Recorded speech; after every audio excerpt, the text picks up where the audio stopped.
What moviegoer can ever forget the shocking events that occurred in Alfred Hitchcock's classic film, Psycho?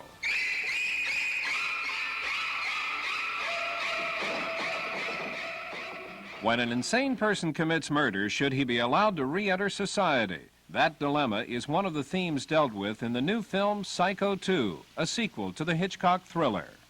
Norman Bates is judged, restored to sanity, and is ordered released forthwith. What about his victims? Don't they have any say? Can you restore them? Your Honor, my name is Mrs. Lila Loomis. I have a petition here signed by 743 people against Norman Bates' release.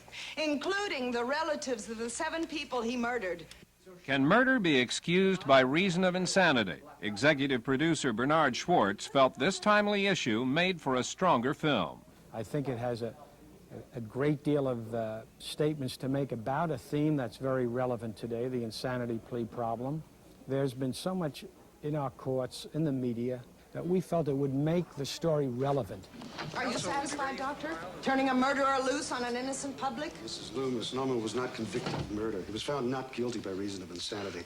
Making a film that was meaningful in today's society was not the only concern of the filmmakers. After all, they are dealing with a story that has become a genuine classic by the master of suspense. And in that regard, Psycho 2 is in no way a remake.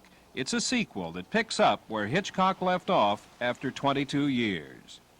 It's just a logical extension of the first story.